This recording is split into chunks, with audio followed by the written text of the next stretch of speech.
Hello बच्चों, आप लोग कैसे हैं। एक बार आपका फिर से स्वागत है GC point by CP sir YouTube channel पर। तो बच्चों, आप लोग देख रहे हैं केमिस्ट्री 12th क्लास की, और इसमें अभी तक आपने देखा महत्वपूर्ण प्रश्न। तो आज की कड़ी में हम लोग एक बार फिर से हाजिर हैं एक नए महत्वपूर्ण प्रश्न, जो कि आपने देखा होगा कि अभी आपको ये विद्या में नहीं मिला। परंतु बच्चों, एक बात कहें कि केमिस्ट्री में प्रश्न को कैसे भी तरीके से तोड़ मरोड़ा जा सकता है, यानी उसका स्वरूप कुछ भी हो, मगर उसको आपको समझना है, लिखना है।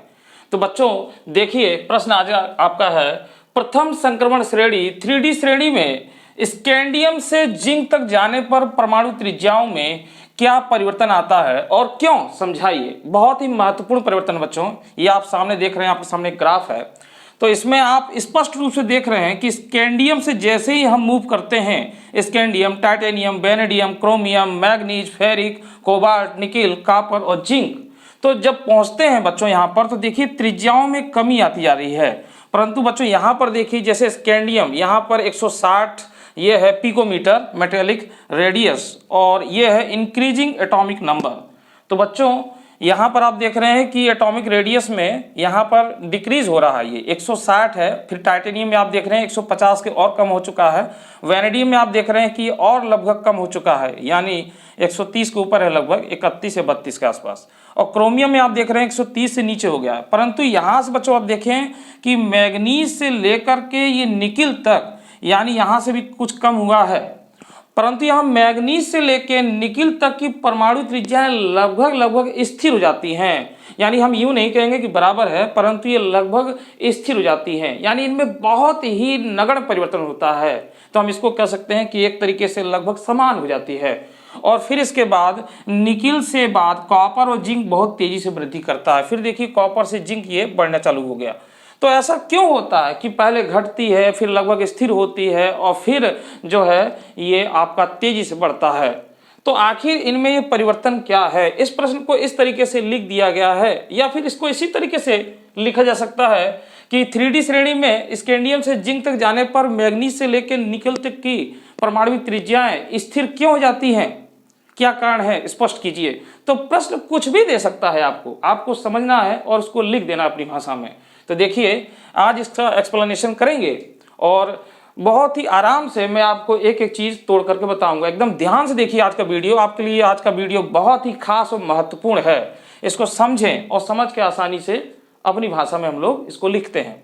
तो देखिए कैसे होगा बच्चों। सबसे पहले बात कर लेते हैं जो 3D श्रेणी है। ये 3D श्रेणी आपका ये यानी डी ब्लॉक का एलिमेंट है, यानी डी ब्लॉक है, ये इसे कहते हैं डी ब्लॉक। तो डी ब्लॉक में स्कैंडियम से लेकर जिंक तक ये प्रथम संक्रमण श्रेणी आती है, इसके बाद द्वितीय और तृतीय आती है। तो आपके कोर्स में प्रथम संक्रमण श्रेणी है। अब बच्चों बात कर ले सबसे पहले इसका इलेक्ट्रॉनिक विन्यास का, क्योंकि यहीं से इसकी जड़ की शुरुआत है, यहीं से इसका आंसर निकलेगा। तो देखिए हम लोग एक इलेक्ट्रॉनिक विन्यास ले लेते हैं। जैसे हम लोग ले लेते हैं स्कैंडियम का ले लेते हैं 1s2 2s2 2p6 3s2 3p6 3d1 और 4s2। तो बच्चों अगर आपसे पूछा जाए कि इसमें जो अंतिम इलेक्ट्रॉन 21वां इलेक्ट्रॉन है वो कहाँ प्रवेश किया है, तो इसमें जो अंतिम इलेक्ट्रॉन है वो 3D कोष में प्रवेश कर रहा है। और इसके बाद बच्चों जितने भी इलेक्ट्रॉन आएंगे वह 3D उपकोष में ही प्रवेश करेंगे। इसका मतलब कि इसमें यानी स्कैंडियम से लेकर जिंक तक या डी ब्लॉक में एलिमेंट में, तो इसमें इलेक्ट्रॉन जो है वो आपके वाह्यतम कोष में प्रवेश नहीं करते, वो आपके वाह्यतम कोष से पिछले कोष यानी n-1 डी ऑर्बिटलों में प्रवेश करते हैं, n-1 डी ऑर्बिटलों में प्रवेश करते हैं। अब आप कहेंगे सर इससे क्या है, तो इसी से निष्कर्ष निकलेगा। अब बच्चों देखिए कि त्रिज्याओं का बढ़ना और त्रिज्याओं का घटना किन किन चीज़ों पर डिपेंड करता है। तो सबसे पहले बच्चों बात कर लेते हैं, देखिए यहाँ पर कि एक न्यूक्लियस और इस तरीके से ये इसकी कक्षाएं हैं, ये इसकी कक्षाएं बच्चों, ये सबसे बाहरी वाली कक्षा है और इसमें आउटर मोस्ट सेल में एक इलेक्ट्रॉन प्रेजेंट है मान लेते हैं, और ये आपका न्यूक्लियस है, नाभिक है। और इस नाभिक के कारण बच्चों इस पर एक अट्रैक्शन फोर्स लगेगा, यानी ये नाभिक ये इलेक्ट्रॉन जो है, यूं कहें ये इलेक्ट्रॉन जो है ये नाभिक के द्वारा आकर्षित होगा, यानी इसको अपनी तरफ के अट्रैक्ट करेगा। और अगर बच्चों यहाँ पर अगर भीतर इलेक्ट्रॉन इसके प्रेजेंट हों, यानी इसके इनर वाले सेल में यहाँ पर, तो ये इलेक्ट्रॉन इनके द्वारा रिपल्सन फोर्स लगता है, यानी प्रतिकर्षण। यानी हम यूं कहें कि यह प्रतिकर्षण बल लगेगा, प्रतिकर्षण बल लगेगा, और ये वाला जो होगा ये आकर्षण बल लगेगा, आकर्षण बल लगेगा। तो बच्चों किसी स्थिति में अगर ये आकर्षण बल ज्यादा हो जाए तो त्रिज्याएं कम होना चालू जाती हैं, यानी त्रिज्याओं में संकुचन होता है ये परमाणुविक त्रिज्याओं में, और त्रिज्याएं घटनी चालू हो जाती हैं। तो बच्चों यहाँ पर अगर प्रतिकर्षण ज्यादा हो जाए इस बल से, तो इसमें क्या होगा कि रिपल्सन फोर्स के द्वारा त्रिज्या में जो है कि वृद्धि हो जाती है, त्रिज्या बढ़ती है। तो यानी कुल मिला के इस तरीके से होता है।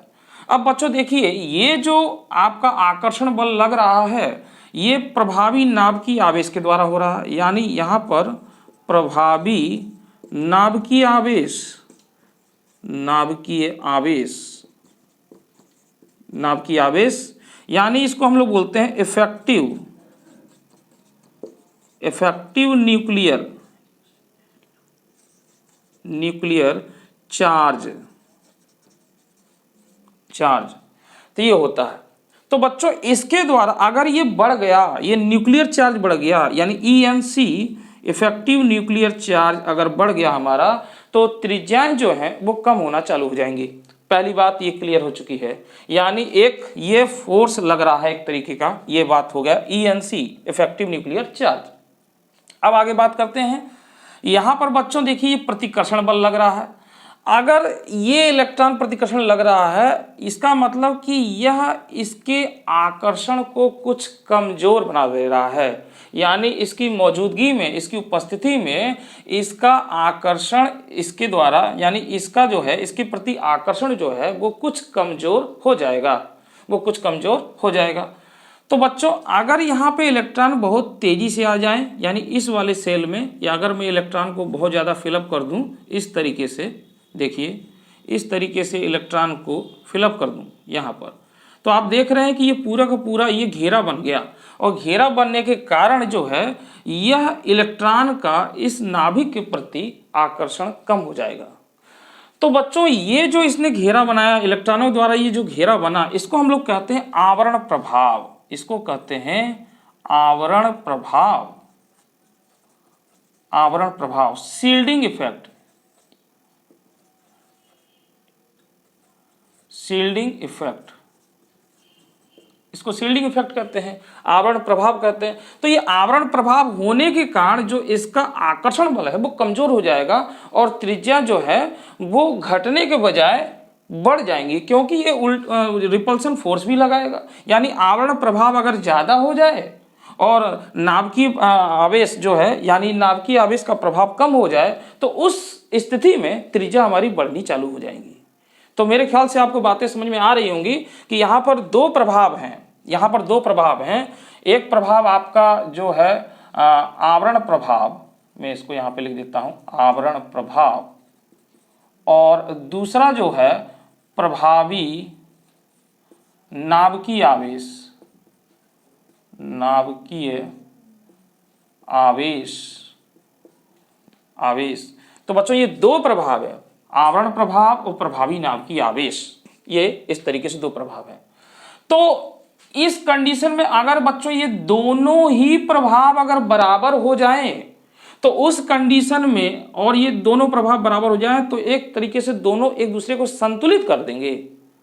यानी उस कंडीशन में अगर यहां पर हम कहें कि जो शील्डिंग इफेक्ट है, आवरण प्रभाव है, ये आपका बराबर हो जाए, यानी हम यूं कहें कि आवरण प्रभाव, आवरण प्रभाव बराबर नाभिकीय प्रभाव, नाभिकीय प्रभाव, नाभिकीय प्रभाव मतलब नाभिकीय आवेश।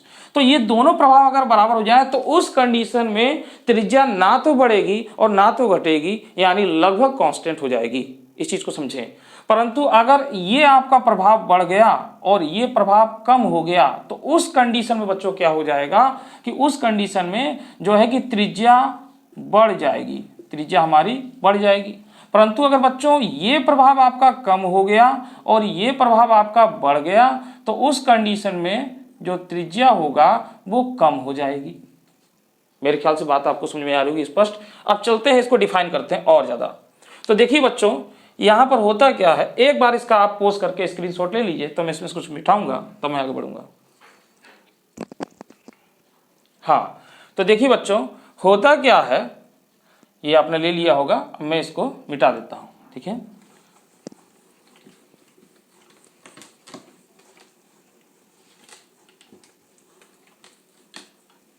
चलिए, तो बच्चों होता क्या है कि आने वाले इलेक्ट्रॉन जो हैं वो 3D कोष में जाते हैं। तो शुरुआत में आप देखते हैं कि scandium, titanium, vanadium, chromium, manganese और जो है manganese, ferric, nickel, copper, zinc. तो बच्चों यहां से क्या होता है कि यहां तक जब जाते हैं तो यहां पर आप देखते हैं कि 3D5 है और इसके बाद ये भरना चालू होता है, यानी यहां पर 3D6 हो जाता है। तो बच्चों धीरे धीरे इलेक्ट्रॉन यहाँ पे प्रवेश करते हैं, तो धीरे धीरे इलेक्ट्रॉन प्रवेश करते हैं तो परमाणु क्रमांक भी बढ़ता है, क्योंकि यहाँ इसका परमाणु क्रमांक 21, 22, 23, 24, 25, 26, 27, 28, 29, 30। तो बच्चों परमाणु क्रमांक जब बढ़ता है तो प्रभावी नाभिकीय आवेश बढ़ जाता है। अब आप कहेंगे कैसे? तो इसलिए बढ़ता है क्योंकि ये है नाभिक और ये हमारी कक्षाएं हैं। तो बच्चों परमाणु क्रमांक बढ़ने के साथ नाभिक में आपका क्या होता है, प्रोटॉन होता है, न्यूट्रॉन होता है, और न्यूट्रॉन पर क्या होता है, धनावेश होता है, धनावेश होता है। तो परमाणु क्रमांक जब बढ़ता है तो इनमें प्रोटॉनों की संख्या बढ़ती है और प्रोटॉनों की संख्या बढ़ने के कारण इसका प्लस चार्ज बढ़ जाता है, इसका प्लस चार्ज बढ़ जाता है। और जब प्लस चार्ज बढ़ जाता है तो जो प्रभावी नाभिकीय आवेश है वो बढ़ जाता है, क्योंकि इसी का तो प्रभाव है बाहरी वाले इलेक्ट्रॉन पर प्लस के कारण। तो इस प्लस के कारण जो बाहरी वाले इलेक्ट्रॉन है इस पर जो प्रभाव है, इस पर जो प्रभाव है वो बहुत ज्यादा बढ़ जाता है। तो इसको कहते हैं प्रभावी नाभिकीय आवेश का बढ़ना। तो यानी आप देख सकते हैं कि परमाणु क्रमांक बढ़ रहा है तो प्रभावी नाभिकीय आवेश बढ़ रहा है। तो प्रभावी नाभिकीय आवेश बढ़ रहा है तो त्रिज्या में क्या आती है, कमी आती है। और आपने इसका ग्राफ भी देखा, एक बार फिर हल्के से ड्रॉ कर लेते हैं। तो यहाँ पे देखिए कुछ ग्राफ इसका इस तरीके से गया था, यानी आपने यहाँ देखा स्कैंडियम, यहाँ देखा आपने टाइटेनियम, यहाँ देखा आपने वेनेडियम, क्रोमियम और मैग्नीज, और यहाँ पर मैग्नीज और Fe, कोबाल्ट, निकिल, और यहीं से इसको थोड़ा सा बढ़ा देते हैं तो ये हो जाएगा कॉपर और यहाँ पे हो जाएगा जिंक। तो यहाँ पे आप देख रहे हैं कि लगभग ये स्थिर है। तो यहाँ पर इस तरीके से जो स्थिर है, यानी मैग्नीज तक भी ले लें लगभग इतना जाता है, तो ये स्थिर हो गई। तो यहाँ पर बच्चों ये स्थिर होने का मतलब ये है कि पहले तो आपने देखा कि त्रिज्या घटा, तो त्रिज्या घटने का मतलब है कि प्रभावी नाभिकीय आवेश बढ़ा। तो उस समय ये प्रभाव जो है बहुत कम था, ये प्रभाव बहुत कम था, क्योंकि शुरुआत में क्या थे, यहाँ पे 1 इलेक्ट्रॉन थे, D1 थे, D2 थे, D3 थे और यहाँ पर D5 हो गया। तो शुरुआत में ये वाला प्रभाव बहुत कम था, यानी इसका प्रभाव इस पर कम था, नगण्य था। तो यानी ये इसकी तुलना में कम था। परंतु हम जैसे ही जब आगे गए बच्चों तो यहाँ पर देखते हैं कि जो 3D5 है यहाँ पर परमाणु क्रमांक भी बढ़ता है और इलेक्ट्रॉन भी बढ़ते हैं।